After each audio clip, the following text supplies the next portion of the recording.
Hello, this is Sophie Lawson from sophielawson.com, and this is episode 263 of the Sophie Art Podcast, which is a little podcast I do about the art and tings with my co-host lilDENNiS. And lilDENNiS is with us today, and what we're going to do today is we're going to talk about this book here, The Art of Dreaming by Carlos Castaneda. So, lilDENNiS is going to get us into this one straight away because he's excited.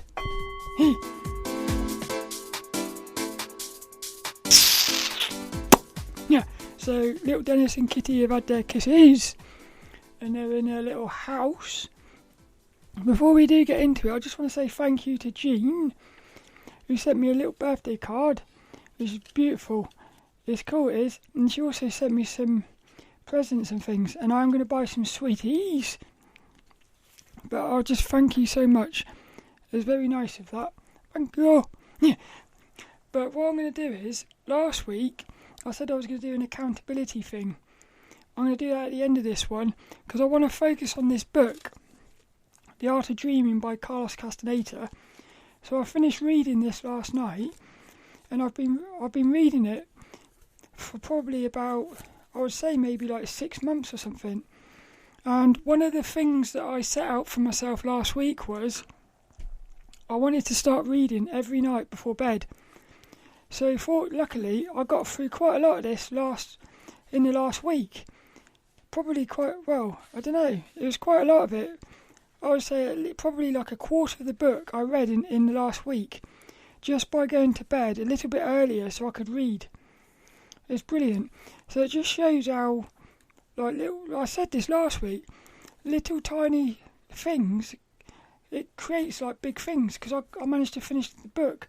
And if I hadn't have set my sights on it, I might still be reading this in another 6 months. And what's brilliant is it's actually been helping me in my dreams as well. So the thing is with this is, as I'm going through it as well, I'm taking loads of notes. So what I do is I put these little sticky things on the pages. For instance, one thing here, look, only a moment ago. See, this is one of the problems with this book is, it's almost like, what's happened is, this Carlos Castaneda bloke, this book, he's like talking, he's almost like documenting the journey of learning how to go deep into the dream realm. So it is it's almost like, it isn't, but it's kind of like a diary. So you're going through, he starts out, so he talks to this bloke called Don Juan, who's like a Mexican sorcerer, a modern day sorcerer. I don't know when this was, I think this was like the 70s or 80s or something. But what happens is, what he does is he talks to this Don Juan, who gives him a bit of information about a skill to get further into the dream realm, and he has to then go home and he'll spend like a year practicing it. So this book is probably like based over about probably like I would say about like 10 years of him. So that's like how long it takes to go deep into the dream realm. It is like a never-ending. It is like a journey in a way, and I love the fact that they said the word art, because I was thinking about this morning. One of the things with art is you sort of like you learn how to see, but as you get better at drawing or painting, you soon start to realise it's not just you that's drawing and painting. You start to realise that you're sort of painting with something else, like let's say the creator or something, and that's what happens in the dream realm. That's what I'm thinking. But it might actually be you at a higher level. So what ends up happening by the end of this book is they start talking about like dreams within dreams. So at that point, it's like it's almost like your awareness is becoming is like a fractal. So let's say you're 10 levels deep into a dream. So you're dreaming within a dream within a dream within a dream. You're like, say, 10 levels deep in a dream. That's still you that's dreaming, but what's happened is your dream self has started dreaming of a dream self, which has started dreaming of a dream self. And if each of these dream selves is not conscious of having been created by the original dreamer, by the time you've got like 10 levels deep, you might have no idea that it's you dreaming. See, that dream self there might, if it was an artist, it might be creating a drawing, thinking it's doing the drawing, but really it's the original, it's me dreaming all the way down there. Can you see? So what happens is I start to think and wonder if it goes the other way as well. If we're in a dream, what if there's something above us that's dreaming us? So when I'm painting or drawing, in a strange way, it's the thing above me that's doing it. But what happens is, well, this is the thing, see, with this book is, I don't know where to start with it. All I'll say is it goes so deep into the dream realm, and I've got some notes. The main thing that hit me was, especially last night when I got to this chapter, because towards the end they're talking about, like basically what they're doing is they're explaining false awakenings. So over the past like few years, I have a lot of false awakenings, which is where you wake up, and the first thing I do when I wake up is I write down my dreams. So I start writing down my dreams, only to realise I'm still dreaming. Yeah. So I'm dreaming that I'm writing down my dreams. So then I have to wake myself up again. And what happens is, like this week, I had an experience this week where, it might have been last week, but I had a really powerful dream that I wanted to write down. So I woke myself up to write it down. I started writing it down and I was still in the dream. So then I woke myself up again to write it down. And it was about 3 or 4 times before I finally woke up. And what happens is, there's 2 ways to look at that what I think is, each time you're having a false awakening, there's a chance that you might forget the dream before it. So like if you wake up, like like when you wake up, sometimes you can sort of remember the dream, but you can't. It's a bit like that. And that's why you write it down, to remember it. So what I think to myself is, if you're waking up in a dream, and then you're having to wake up again, can you see how harder that's going to be to remember the previous dream? So then if you have like 5 of these in a row, you're trying to remember a dream from like 5 dream selves. 5 dream selves away. So like it starts making me think about loads of things. Like when we die, are we going to die and remember this dream? You see, like some dreams you wake up from and you remember them. Some dreams you don't. So what I'm thinking is, when we die, we might die and not even be able to remember this dream that we're in right now. But maybe that's like the goal. Maybe one of the goals is, can you wake up through the death phase? That's what I'm thinking. And they talk about loads of stuff like that in here as well. But yeah, there was one of the things I've put in here is, there's a lot of stuff in this book that's confirmed my suspicions. So one of them, the main thing for me really was this thing about the because I'm having so many false awakenings, I'm always thinking, trying to wonder what they are. And I had come to the conclusion that what's happening is, but if you have a false awakening, it means you've gone into a dream. It means you've gone to sleep within a dream. And then if you go to sleep within a dream, you're going to have another dream. Now, I also remember Robert Waggoner once said, I think he had spoke to some shamans or something in a village, and there was a little girl in the village who had heard about this thing about dreaming, going to sleep within a dream. And what had happened was, she had gone to sleep so many times within each of these dreams that she actually couldn't get out of the dream. So a bunch of these shamans had to go into her dream to pull her out, to get her back into this she had basically lost. It's almost like she had lost the way home, back to this reality or something. Now the funny thing is, this book talks about the same sort of thing, but in reverse.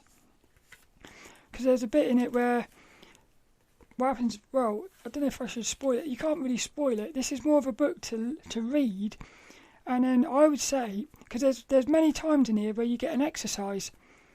So what you can do is you can actually go to bed and practice the exercise, and then you can see for yourself what happens. So I've done that already with one of these. I'll talk about it in a minute. It's all to do with your sleep position. So what happened here was, what was I saying there was? Something about, well, yeah, it was what happened was, he had gone, basically what happens is, he ends up going into a dream, and he wakes up, and he's fully awake, but what he doesn't realise is he's actually still asleep. But then by the end of it, you get to this point where even he doesn't know whether he's actually asleep anymore, or awake. That's how mad it is. And then you've got people vanishing out of existence because what they've done is they've put their energy into the dream realm. And then when I heard that, it reminded me of the Mayans. And there's like loads of civilizations which have actually popped out of existence. And then something else that was talked about in this book, right near the start, was he was talking about how it was the shamans of the past who had actually first created the dream realm.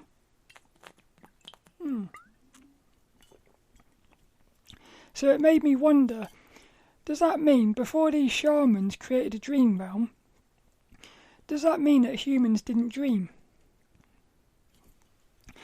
And now also what this starts to make me wonder about things like the hag. You know, like there's these reoccurring dream entities who they seem to like populate the dream realm. Well, one of the first things, I'm all over the place with this because I'm excited, but I keep thinking of things. When I had my first ever spontaneous lucid dream, what happened was I turned the light switch on and off. Am I dreaming? If the lights don't work, it means you might be dreaming. Probably. Yeah. So what happened is, and this is what I'm thinking, because I've thought to myself, why is it that lights don't work in a dream? But they ever so slightly sometimes do. And I think what it is if the light doesn't work, it's because you're in a dream where you are not physical. So in other words, some dreams you are physical. You can pick up things in the dream and you can actually feel the texture of them. I remember this one time I put my hand in some soil and like sand, and I could feel the soil going through my hand, like my fingertip, going through my fingers. It was more real than real. I've had dreams where I'm going through like vegetation. You can feel it. So I'm wondering whether when the lights don't work, it's because you're actually in the dream as like an energy body, like a ghost, a spirit. So the light, it's not that the light doesn't work, it's that your finger's going through the switch because you're not really there. You're like a ghost to some extent. That's what I'm thinking. What was the other thing?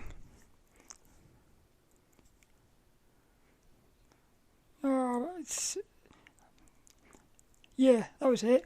So one of the first things that got me excited about the dream was, because the lights didn't work, I went online, and this is where I first found Keith, Dr. Keith Hearn, who's like the first bloke ever to confirm that lucid dreaming was real. He was able to communicate with somebody who went to sleep via the blinking eyes, and then Stephen LaBerge did the same thing. Everyone seems to give Stephen LaBerge the credit, but it was actually Keith Hearn who sort of did it first. But I get the impression Keith Hearn, he wasn't interested in the fame or nothing, so he sort of almost kept it to himself. So again, in a funny way, maybe what happened there was the universe or the higher self or something, or God or something, was saying, I want these humans to know that lucid dreaming is possible. So because Keith Hearn wasn't going to give the information out, Stephen LaBerge did exactly the same experiment. I just thought about it, wondered that. But what happened was, because the lights didn't work, I looked online, and loads of people were saying the lights don't work properly in dreams. So I started thinking, well, hang on, I didn't know that. So then, if I didn't know that, and they didn't work in my dream, which is what made me lucid for the first time, does that not mean that there is like some sort of rules to the dream realm? That's what I'm thinking. And it was that realisation that, because until that point I'd always thought dreams were nothing but my mind creating stuff from my imagination, like. But then that was the first time I started wondering whether what was actually happening was you were going into like a reality. You were actually going into a reality that it almost exists without you. Now that might also be mind generated, but it might be mind generated from the thing above you. You see? Something like that. Yeah. So that was what got me excited about it. Now the other thing is, he talks about stuff in this book, which again, so what happens is he ends up meeting this like they call him the Death Defier, who quite interestingly is a male but a female. So and then they even went on to a lot about how basically saying like the gender is not really what. It was quite interesting actually. So what it was this bloke who had put his awareness into a female. Now I start again because I was born Kevin, so I am male, but I've got inside of me this like feeling of a female. So I started wondering whether what's actually happened is maybe my higher self is a female. So what's happened is when I was created, instead of like being completely separated, what's actually happened is somehow an awareness of who I really am, like the female, is come with me. So I'm thinking to myself, I'm a female, but I'm not a female, I'm Kevin. So I'm a male. Inside of this dream, I'm a male. In other words, if I have a dream tonight, and I dream, well, let's say you're a male, and you have a dream tonight, and you dream of yourself as a female. If you're not thinking about nothing, you're going to be that female. It's only when you wake up that you'll realise that you was dreaming of yourself being a female. However, if you become lucid in that dream, you can actually think, hang on a minute, let's say I'm Kevin, I can say to myself, I'm Kevin, I know that I'm asleep and I'm dreaming, but I'm actually Sophie at the minute. So at that point, what's happened there is I would know that I'm really a male, but I would also be a female, because in the dream I'd be a female, but I would also know that I'm really a male, because I'm not really the dream, I'm the thing having the dream. So can you see at that point you're both at the same time. And they were talking about like stuff like that in here. And then the other thing is, there's also stuff about like shape-shifting and everything in organic beings. They're talking about these inorganic beings, which I still am not sure if they are positive or negative. What they end up doing is, well, Don 1 says what they do is when you start advancing in the dream realm, you will start meeting these entities. And what happens is they are like independent from you. And they want your energy. So they want your energy, and they want to like they will say to you, I'll exchange your energy for something that you really want, like some magical power. So you can come back out into this reality here with like almost like a magical power. But what you've done is you've almost like given your soul to this inorganic being. So it seems like a positive thing, but it might be a negative thing. So what happens? It makes me wonder: like, are these inorganic beings negative or positive? And I had a thought of like, it reminded me of like the demons and the devil in the Bible. Like they will give you whatever you want, but you've got to basically give them something which is way more powerful. But you don't realise it because you're thinking you're in the dream. In other words, you're in the dream and you think, in this reality, you'd probably think, I want loads of money or something. But in reality, that's nothing. Yeah. So you would be giving away like your energy, which is way more important and powerful for things that aren't important, like money or something. It's sort of like that. So there was that going on as well in this book. You're constantly trying to work it all out. So, well, I've got in my notes. I'll just say, I really hope it's not all over the place, but what's happening is, this past week especially, I don't know if you've ever had this experience where, so I've been lucid dreaming now for probably, I think, about 5 years or something. And what happens is you have these experiences, and if you're writing it all down in the dream diary, you start to notice like patterns. What this book's done is, it's talked about things, and it's connected dots. It's connected dots, and like I said here, it's confirmed my suspicions about lots of things. It's quite hard for me to even talk about it, because like last night I had this weird experience whilst reading this book where I had a realisation of something, but I couldn't even explain it. But I knew it. And it's weird.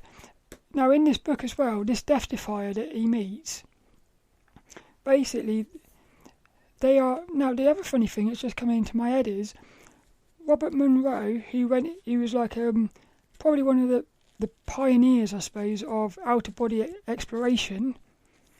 He's got like the Monroe Institute and stuff. He basically like charted all these levels of the out-of-body experience, very much like in this book actually, because in this book they call it the four gates of dreaming. So one of them is to become aware that you're dreaming, and then by the end of it, another one is you can actually go into someone else's dream. So like someone else can have a dream and pull you into the dream. And all that's happening is you're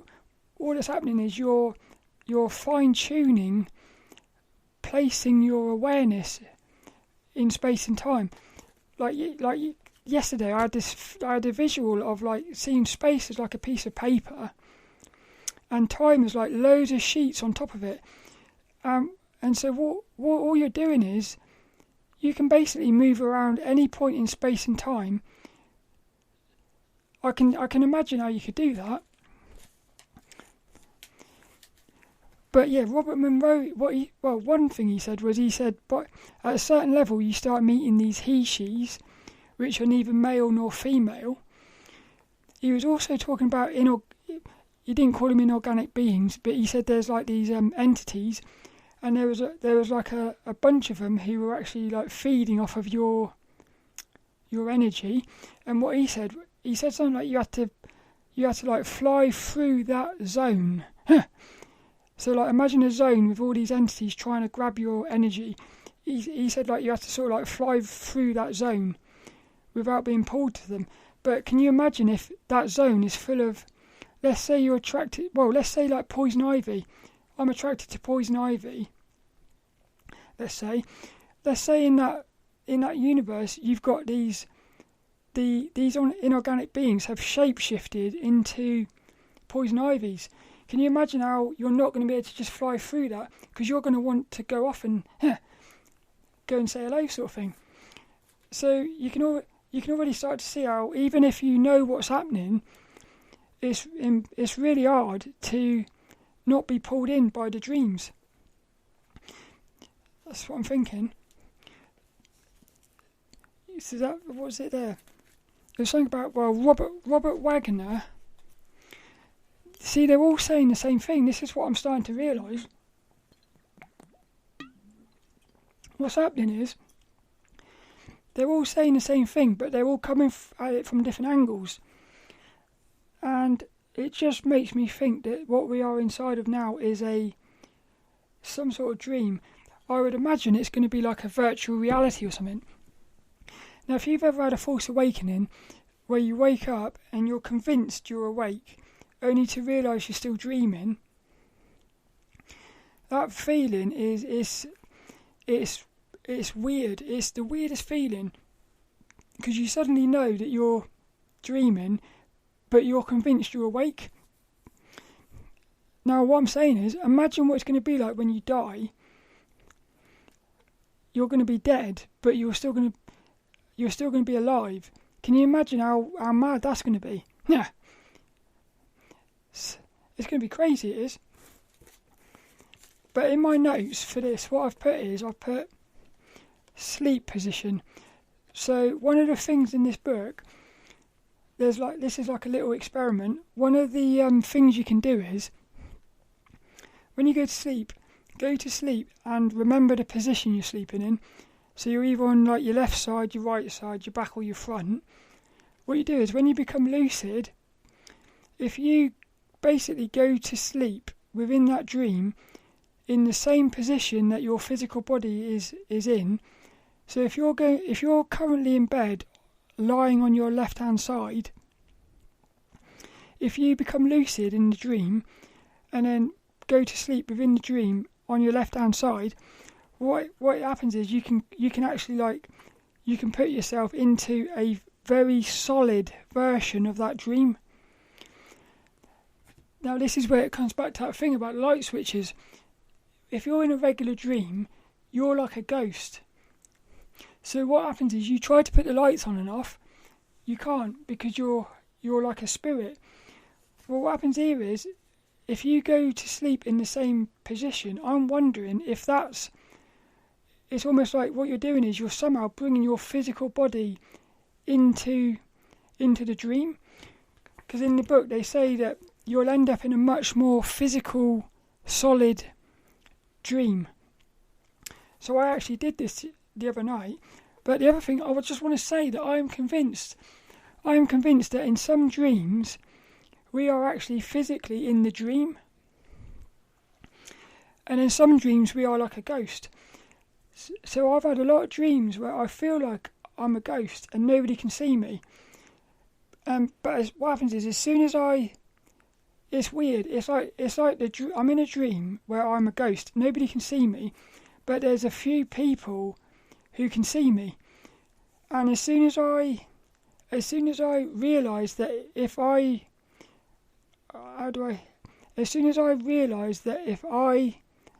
it's me that allows them to see me, is the only way I can explain it. And it's got something to do with my breath as well. In the dream, if I breathe, these other people will see me. But there's something going on there where there's times where I am like a ghost in the dream, and there's these other entities in the dream who are also like me, like the ghost or something. I don't know what that's about, but those dreams, I have them quite a lot. They're quite weird. But this sleep position thing was very interesting, and it reminded me, it made me think about the physical body. So the other thing is, have you ever had that thing, you're just drifting off to sleep and then you jolt your body? Well, I'm thinking what that is your energy body, your spirit has left the body. You've sort of woken up, so the spirit's gone back into the body. So that jolt is your energy body going back into the body. So the physical body, is obviously entangled with these dream bodies. Something like that. Yeah.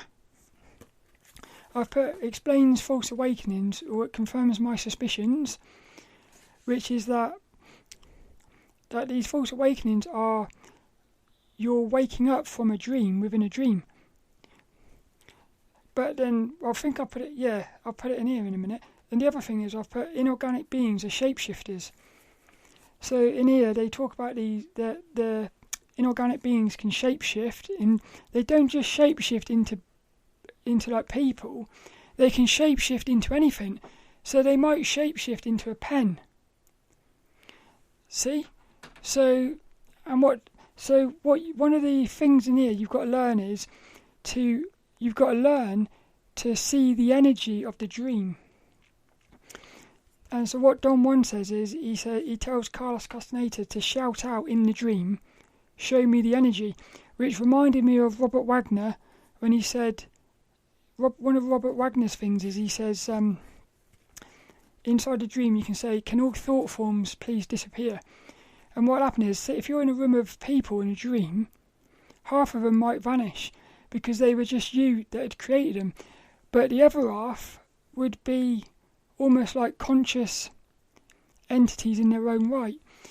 And it reminded me of this thing. But by the end of the book, this Deathifier says all you've got to do is just point at things in the dream. So again, this is another experiment you can do. When you become lucid, you can just start, if you point at stuff, you'll be able to see the energy, like the energy of things. Now the other thing is, I've put in my notes, the other thing is about this false awakening thing. I've put, one of my false awakening experiences was that I was in this house, and it was like a sort of it was as if this house was like, it's as if the house was within the house. So what happened was, there was a couple of people in there, and I feel like I was like a child or something. I become fully lucid, and I was trying to wake myself up to get out of the house. But every time I got out of the house and I woke up, I was back in the house. So like my false awakenings were like looping in this house, and I couldn't get out of the house. And what happened was, there was a load of other like children in this house, and there was these two sort of like grown-up people in there. And what they were doing was, they were basically trapping people in this house to sort of like, I think, use their energy or something. And the only way I can describe it is, it felt like if you was on an island on a boat, and you said, I'm going to get off this boat, I'm going to get off this island, and you set sail in a straight line, what would happen is, you go off in a straight line, you would end up coming straight back to the island. In other words, you couldn't escape the island somehow. And that's what this dream was like, this thing. So that was one of those moments where I started thinking, would it be possible to actually be, is that what it would be like? Like that little girl who went to sleep within a dream, and the shamans had to go in to get her out. What if she was like in one of these houses, she's trying to get out, but she actually can't. So she's like stuck in this loop. This also reminds me of one of my dream goals. I would love to, in a dream, shout out, "Please can I experience timelessness?" But what I'm thinking is, the minute you experience timelessness, surely you don't ever come back. Because timelessness means you're existing outside of time. So if you're in a dream and you truly feel the timelessness, how can you come back from that? I feel like you can't come back from that.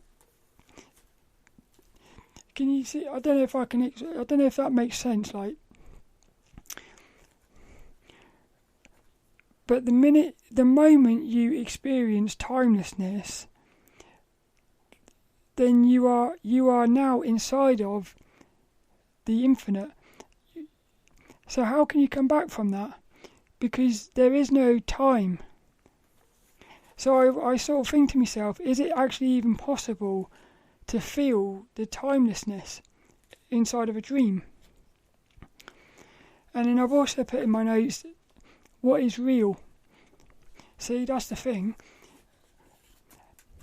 And then again, even like, I'm thinking, when we die, let's say we die and we end up in a realm, and we realise that this life was like for me it would be more like a virtual reality or something, right? So let's say that's what's happening.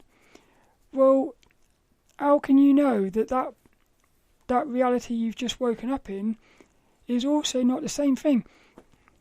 And so you will end up, if you can keep your awareness through that process of death, if you end up in another reality, surely you're going to end up firstly realising that you're immortal, and secondly, I feel like you're going to end up realising that everything is real, but there is no real. Like, how would you be able to prove that was the base reality?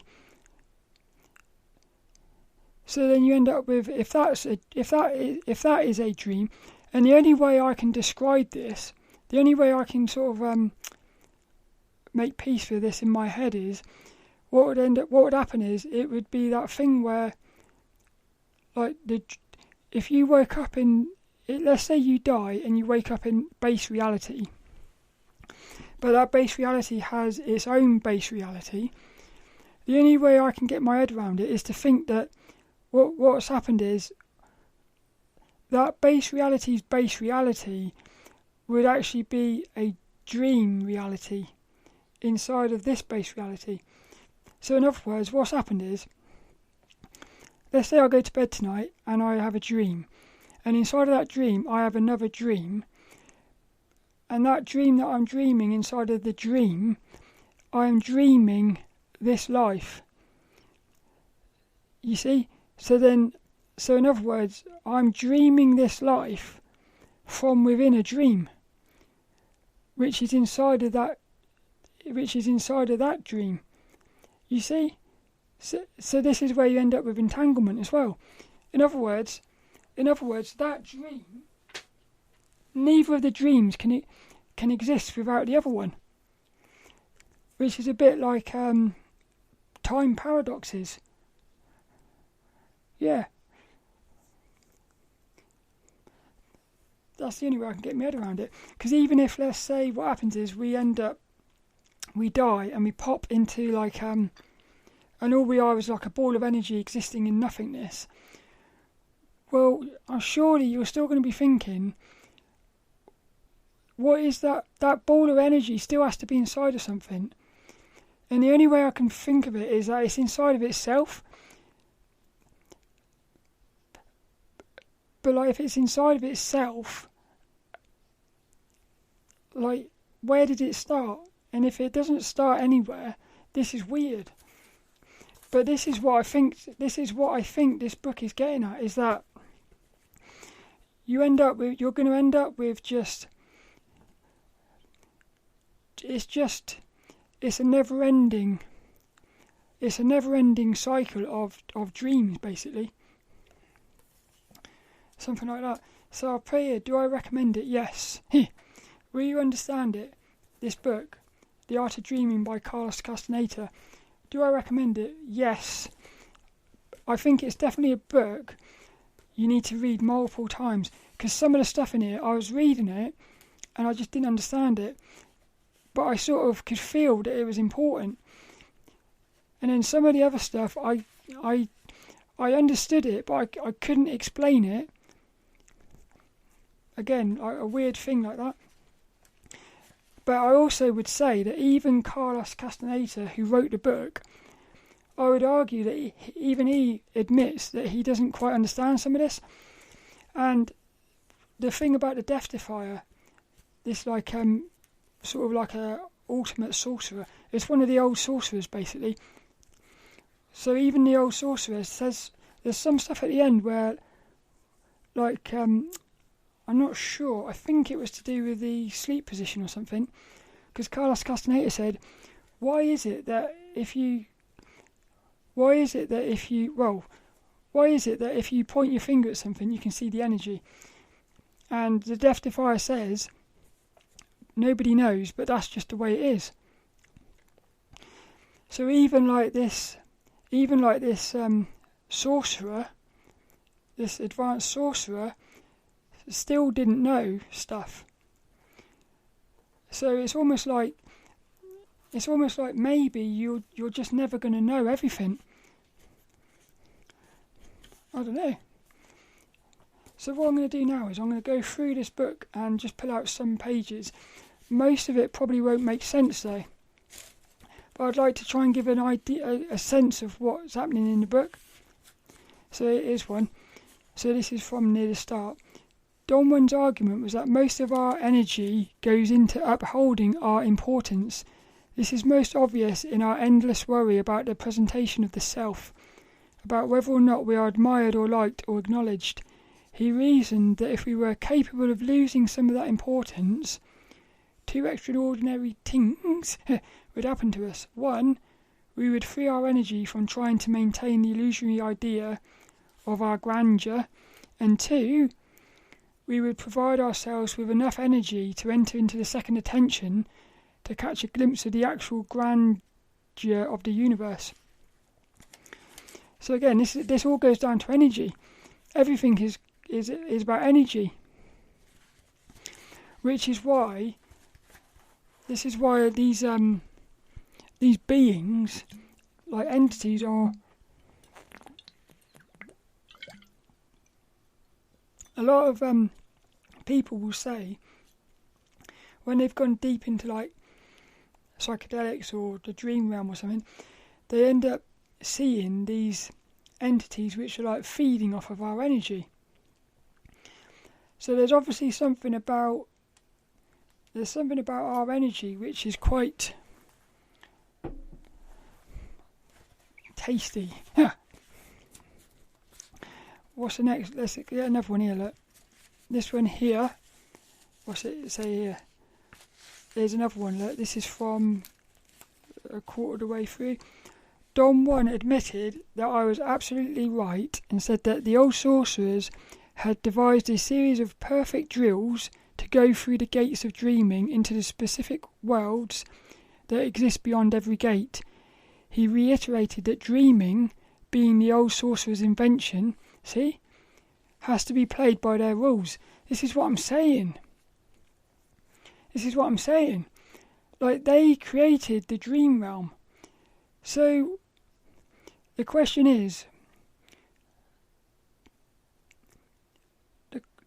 why?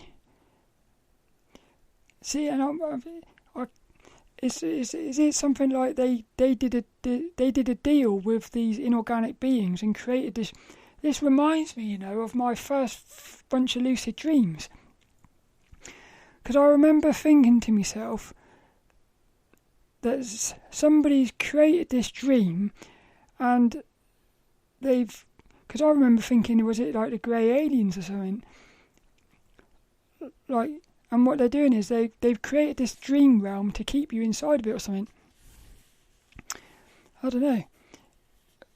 He said, look, he described the rule of the second gate in terms of a series of 3 steps. 1, through practicing the drill of changing dreams, and that's basically becoming lucid.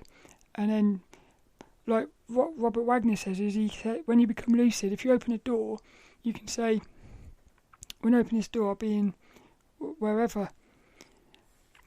Dreamers find out that the scouts... Wait a minute.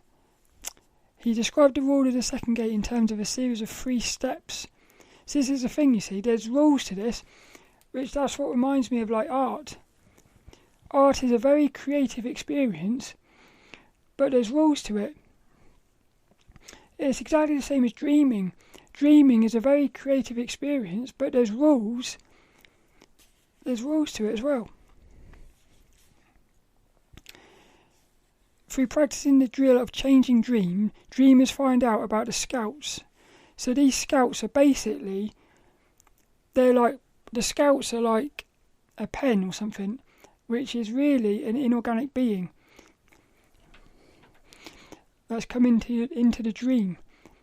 Like it's so now this reminds me of I had this dream once where it was like an out of body going through the solar system, and in the distance I saw this blue light. I looked at it and bang, I was inside of a new reality with this bloke, and he's the one that gave me the grid. Now I'm thinking to myself, when you read this book and the way he talks about these scouts, the thing I thought to myself was that blue light that I saw a scout? Because what they do is they basically pull you into their reality. They're like trying to basically pull you in. And he even says in here, you have got, at some level, you've got no control over it, because you'll just get pulled to them. By following the scouts, they enter into another veritable universe, and in that universe, by means of their actions, dreamers find out on their own the governing laws and regulations of that universe. It's crazy. So, that's the thing there. Oh, I've got the hiccups here. Look, watch this one. Let's see I'll go with this one. Don Juan pulled us to the huge ancient stuffed chairs in the lobby and patiently explained to us that once we were in the world of the inorganic beings, we had to voice our intent to transfer our normal awareness to our energy bodies. So that's something else he said. In other words, now this is what reminds me of this thing. See, what I'm thinking is, I'm wondering, well, I know I keep saying it, but I'm just convinced that there's, it's almost like, it reminds me like the third person and the first person. You can be in a dream in first person, but there's times when you're in a dream and you're actually in like a third person. Somehow that makes me think of this. And the last little quote I'm going to get, these are all random. He says, look, this is cool, this is. So what's happened here is, Carlos Castaneda has met up with this death defier, and she's basically going to explain to him, like, the fourth gate of dreaming. So listen to this, look. Now this also reminds me of stuff, because in the dream realm, there's this thing, like, there's a thing like the void. You're basically in nothingness, but you can feel everything. And then the one time I ever did psychedelics, I found myself in that void where there was nothing there, but everything was there. Listen to this, look. So what's happened is she's basically she's taken Carlos Castaneda into her dream. So he wants to go off and explore. So he says, look, right, watch. Let's go back inside the church, she muttered. If you really want to make me a gift, I said, take me for a stroll in this town in the moonlight. She shook her head affirmatively. Provided that you don't say a word, she said. Why not, I asked, but I already knew the answer. Because we are dreaming, she said. I'll be taking you deeper into my dream. So what's happened is, she's basically took his awareness, his consciousness, into her dream. And then he says here, look, she explained that as long as we stayed in the church, I had enough energy to think and converse. But that beyond the boundaries of that church, it was a different situation. Why is that, I asked daringly. In a most serious tone, which not only increased her eeriness, but terrified me, the woman said, because there is no out there. This is a dream. You are at the fourth gate of dreaming my dream. How cool is that? And again, you can almost say to that, are we dreaming someone else's dream? Like, if this is what's happening here, can you imagine how somebody with nefarious thingies could, if they had worked out a way to take your consciousness, they could put you into it. They could put you into a dream. That's where I'm going with it. Yeah, but this excites me, this does.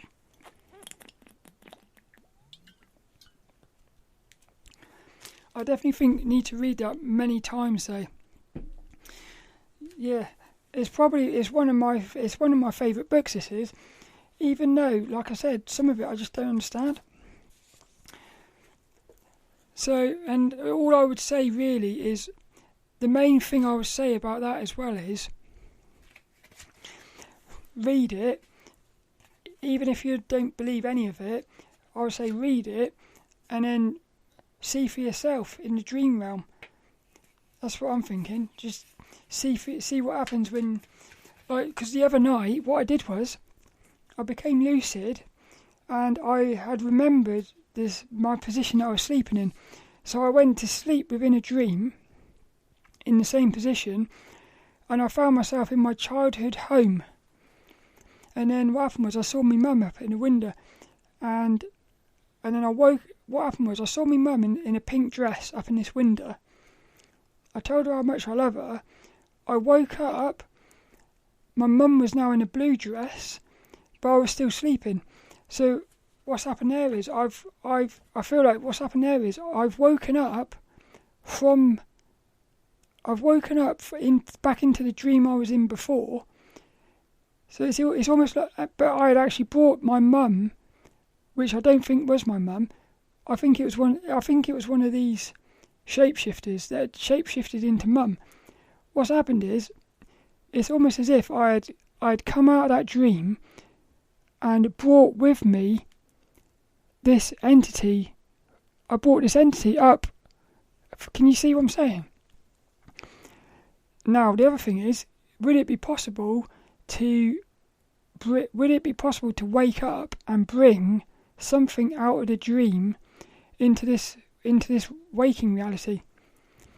That's what I'm thinking. Now, I've even gone really quite deep with this and started thinking, like, Sophie. What if this Sophie entity that's inside of me, what if it's actually one of these, like, inorganic beings, and what it's trying to do is, it's trying to manifest itself inside of this reality via me. Yeah. Which wouldn't be positive, I don't think. But the thing was, I was trying to find this.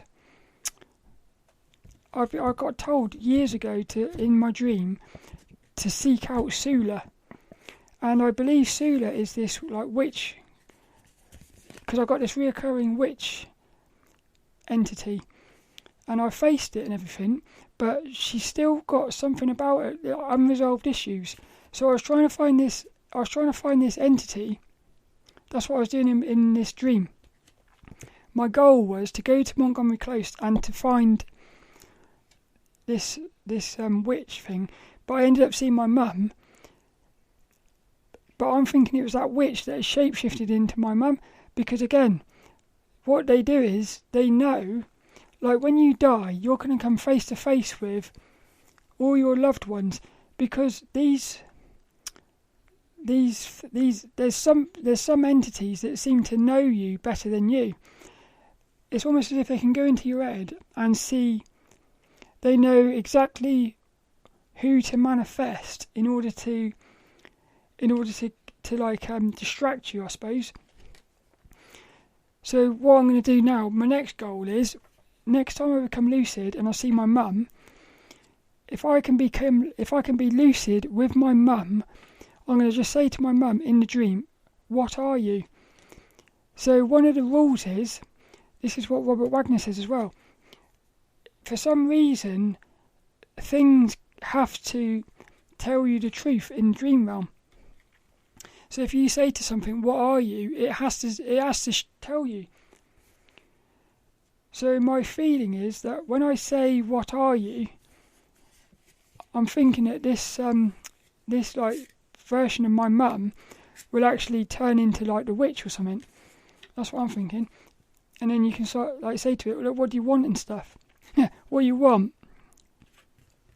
What it makes me think is when we die, who's to say that we're not going to die, and you might have like your mum there, but it's not really your mum, but you don't know that, so you're going to go off with your mum, and then at that point, that entity can do what, that could take you wherever it wanted. At which point it's taking your energy.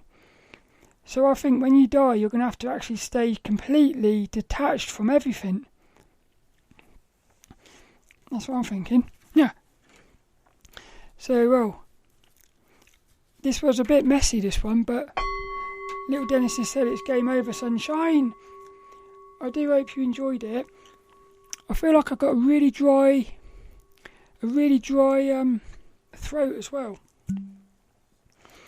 But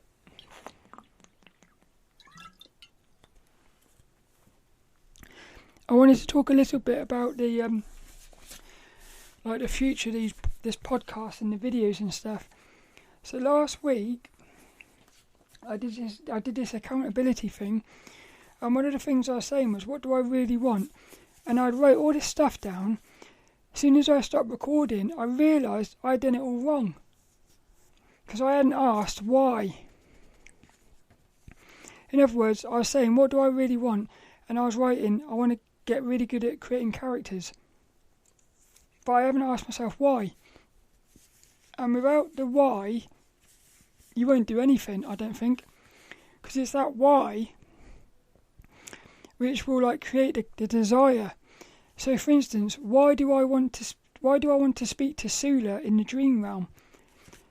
Why? If I haven't got my why, I'll never ever get to speak to her. And my why is because I'm convinced she is linked to like social anxiety. I'm convinced she's linked to my anxieties. So I'm thinking, if I can find out what she wants, I've got a feeling it's going to sort of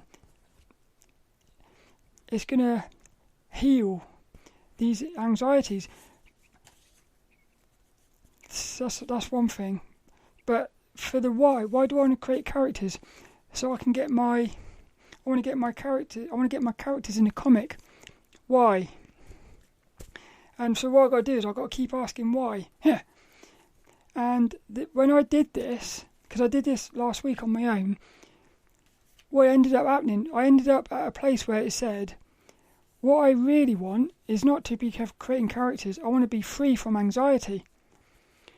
That's where I ended up. What I really want is to be free from anxiety.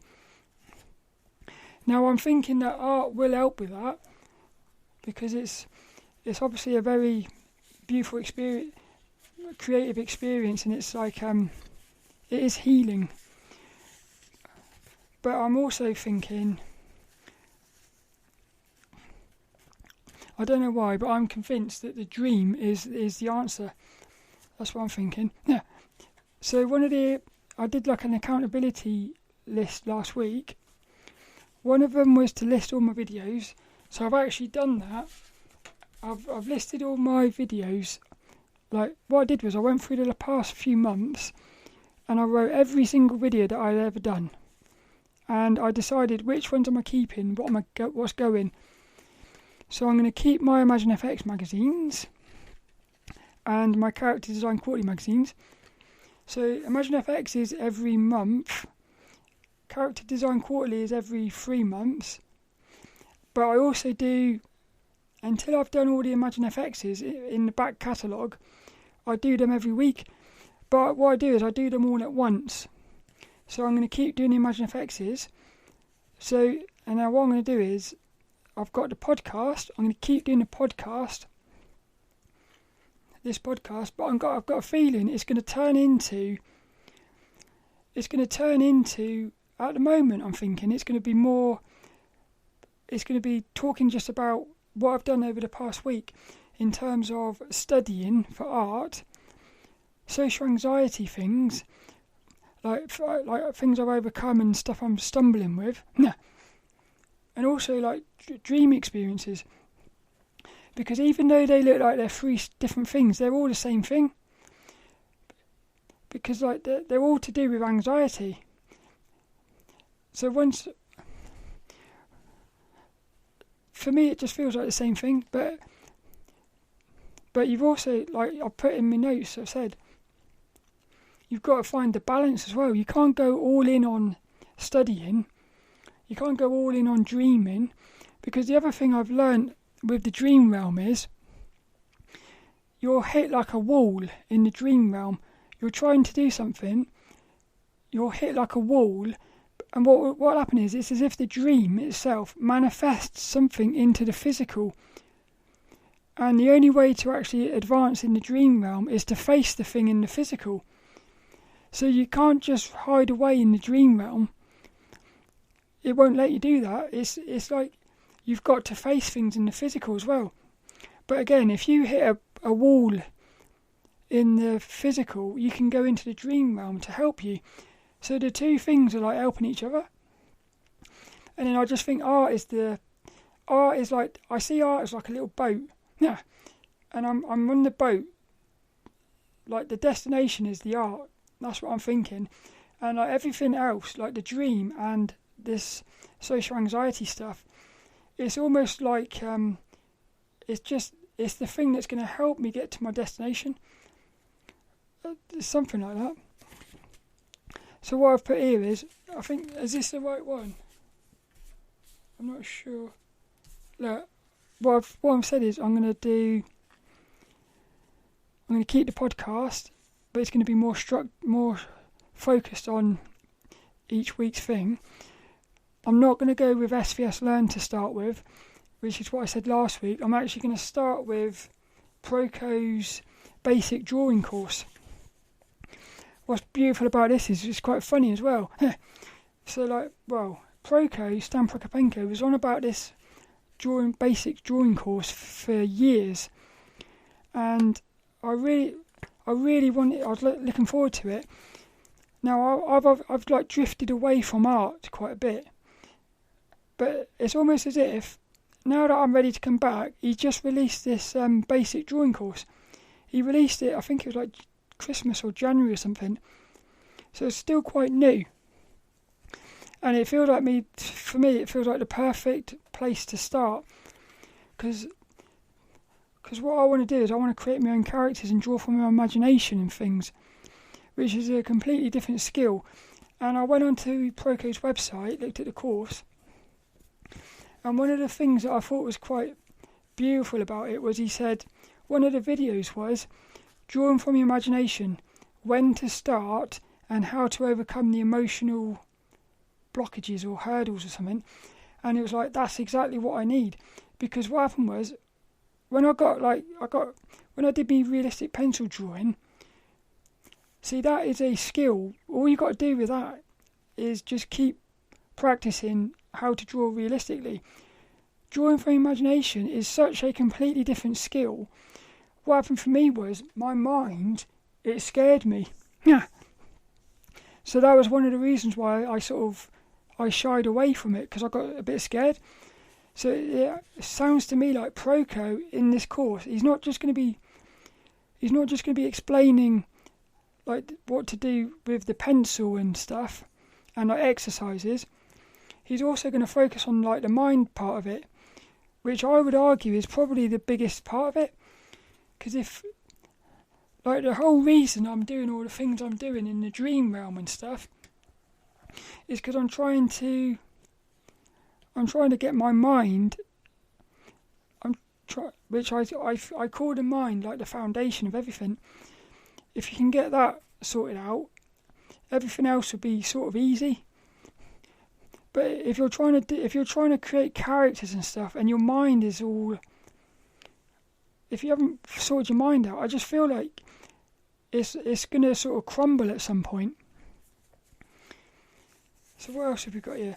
So I've been to the comic shop. Videos are going to stop, which I'm quite sad about that because I enjoy those. But I'm going to do 2 more to get it out to number 20, because I thought it'd be nice to stop at a nice round number. Yeah, I'm also going to stop the monthly comic book unboxing videos.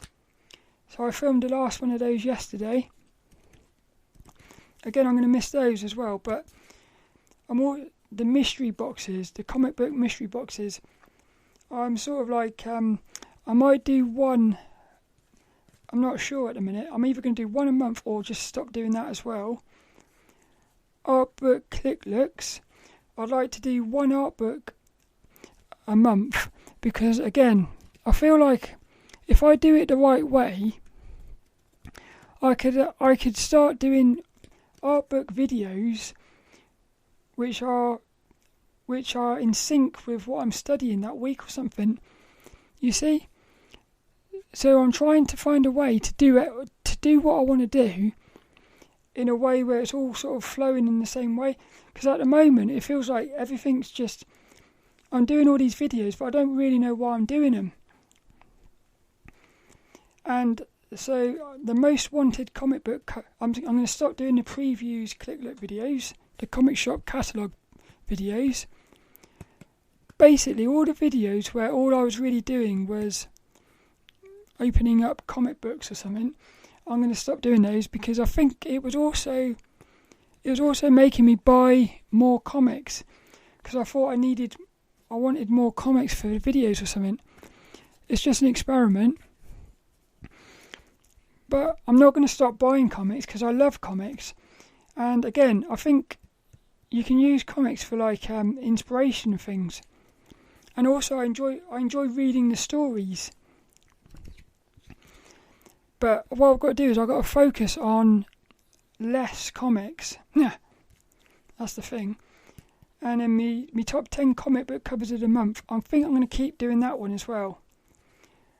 But so really all I'm going to be doing is the podcast once a week, my favourite comic book covers once a month, which what that means is all those covers are going to be fresh. Because if there's no like mystery boxes or unboxings or anything, that'll be the first time that those comics have actually been on the video. And hopefully I can put a bit more effort into the video as well, make them a bit better. The most wanted comic book covers, I'm not sure if I want to keep doing that.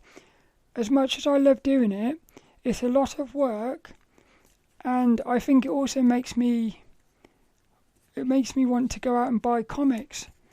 Yeah, so I'm trying to find a way to sort of like help myself not buy so many comics. Yeah, so like I said, I think all that's going to happen here is I'm going to end up just doing me Imagine FX magazines and the podcast. Really, it's just going to be the podcast. That's it, really. And I'm hoping that this podcast is going to turn into a much more sort of structured thing. Because at the minute, they're just like all over the place, which I do like that. But it would be nice to sort of start making videos which are a bit more like structured, and I would say, I don't know, just a bit more, not so much professional, just structured, I suppose. But the reason I'm going to keep doing the videos is because one of the things I've learned over the years is like when I'm studying when I'm learning like Procreate, how to draw in Procreate, what I've found is if I'm making videos about what I'm learning, somehow I actually learn more. So by doing the videos, I learn more. And it goes back to that quote by Lee Hammond, which is repetition is the key to learning, practice is the key to success. So what happens is when you're making, let's say on Proco's course, I learn how to, I learn about the bean or something, like the bean, turning the bean into like different postures or something. Yeah. Let's say I learn something about that. If I then make a video about it, what's happened is I've learned it from Proco. I've then made some notes about it, so I've learned it for the second time. I've then made a video about it, so I'm learning for the third time. So the more you sort of learn it, the more it's in your head. Now this also goes into the same thing about the dreaming. This is what I'm saying. Robert Waggoner says, before you go to bed, look at your hands and say, tonight in my dreams I see my hands and realise I'm dreaming. You keep doing that, in the end you'll see your hands. So you'll become lucid. It's like the reason why, am I dreaming? I will turn light switches on and off. Because what will happen is, in the end, what you're doing is basically creating like habits. Now the other thing I put in my thing last week was, one of the accountability things was sitting in the park every day after work. Yeah. So what I'd done was, I've actually been charting everything I've done over the past week, and I sat in the park every single day apart from Sunday. But on Sunday, that's the only day I don't go to work, so it's the day I normally just sit in my pyjamas all day. So I never went out. But it's amazing, like these little experiences I've had just by sitting in the park for 10 minutes. Like one year, I saw a beetle. So I sat in the park and I watched this little beetle walking across the path. Yeah, I don't know why, it was cool it was. Then there was one when I did some sketching and this old lady started talking to me. There was another one where a dog did a poo. Yeah, which was quite funny because I was watching the shape of the dog as it was pooing. There was another one where a homeless man was sleeping. There was another one where people started arguing. That's the thing. When you're sat in the park, what the main thing for me is, it's amazing how many sounds you're hearing. Most of the time it's going unnoticed, that. So that's been a really cool exercise. I'm going to keep doing that. So like 5-10 minutes every day sitting in the park. It's amazing how much that's helping. It's just nice, it is. One of the other things was I wanted to get to bed for sleep by 5 o'clock. So I got to sleep at 10 to 6 on last Thursday. And then, that one of the days was messed up because I had a mastermind meeting. So that one, I went to bed at 1 till 3 and then went back to bed at 9:30. The next one I went to bed at 10 o'clock at night. That would have been Sunday. That's the only night I'm allowed to go sleep at night. Sleep late. And then the next one's 5:50, 6:30, 4:30 and 4 p.m. So I've actually done quite good there. I'm quite proud of that. And I haven't watched any YouTube videos in bed either. The only thing I've been watching is guided meditations. Because that's the other thing. One of the other things I said was I wanted to get back into my daily meditation habit. So I've done 30 minutes, 42 minutes. I didn't do one on Saturday. I then done 30 minutes, 15, 15 and 30. And I had a weird one the other day where it was a 15-minute one, but it felt like I was in the meditation for ages. And yet it felt like nothing. I don't know if you've ever had one of these dreams where I ain't had one of these for ages. What'll happen is you'll put your head on the pillow, you'll go to sleep, and the next minute you're awake and it's the morning. Yeah. It's as if the whole night has just vanished. There was nothing in between it. So that meditation had that sort of thing about it. Like, it felt like ages, but it felt like nothing as well. That's quite weird. And then I've also been like monitoring what I've been eating. And it was Easter weekend, so I had my Easter eggs. But basically what I've noticed is this is mainly what I'm eating each day. An apple, an easy peeler, one of those little oranges, a cheese sandwich, a vegetable burger, rice, like a bunch of vegetables, and 2 fromage fraise, like little yogurts. And that's it really.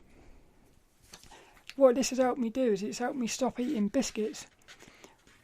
I haven't had any biscuits for a week, and I've got no desire to eat them either. Yeah. Oh, actually, that's a lie. I had some cookies yesterday. I had some mint Aero cookies. But for some reason, I don't class cookies as biscuits. I know they are, sort of, but I mean like the biscuits in the biscuit tin that my mum's got. Yeah. So that's it. The other one was to do Sam Schaefer's I Overcame Anxiety course. Now what happened here was I went onto the website to look for it. For some reason Sam Schaefer has the website is not sort of working properly. So I'm going to have to go onto my hard drive and find the videos, because luckily I downloaded all the videos, because I was thinking to myself, imagine if I hadn't have done that, because you could either, when you went onto the course, you could either like stream it or download it. So I actually downloaded them all, but if somebody's paid for that course and they didn't download all the videos, like they've lost access to them now. So that's why I always download everything. It's the same with Proco's, because I've got Proco's figure drawing course and his portrait course, I think it is. And what I've done, you can actually download the videos. So I'm hoping he will let you download the videos for this basic drawing course as well. Because again, you never know when you might not have access to the internet or something. Yeah. So that's it really. And now look, what I put in one of my notes was, stop everything, take May off, no videos, not even a podcast. That's one of the thoughts I've got. So at the moment, I'm not sure. But I was thinking maybe just taking the whole of May away from everything. Because at the moment, you might not notice it with my videos, because there's a lot of videos which are like scheduled to come out. So at the moment, I'm still getting through. I've got like probably about 10 videos which I've already recorded, like mystery boxes and things. So the next couple of months, it's not going to look much different really. But it's going to be around about May or June time that the videos will stop. That's what I'm thinking, something like that. Yeah. I'm just really excited. That's the main thing. I'm really excited because I can feel that this is quite important. This is. But the main thing I've got to do is I've got to, and I am doing this as well. When I'm at work, I'm sort of I'm really feeling anxiety, which is horrible. But I'm just feeling it, and sometimes I'll feel it, and I'll almost be laughing at it, because I can see that it is like a dream. I can see that what I'm saying is, I'm scared of something. I know there's nothing to be scared of, and yet I'm still scared of it. It's just like a dream. It really is. It's mental. So all that's left is this week's inspirational quote, and I have found a random quote from here. So in this week's inspirational quote, hey, look at this, look, this is cool. This is a brilliant little quote. The world is like an onion, it has many skins. The world we know is but one of them. Sometimes we cross boundaries and enter into another skin, another world, very much like this one, but not the same. And you entered into one all by yourself.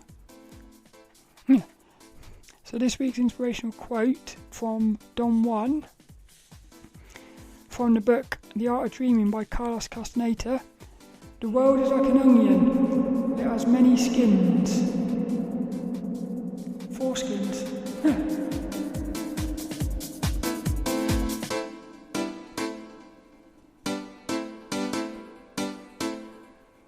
One skin, 2 skin, 3 skin, 4 skin. Yeah.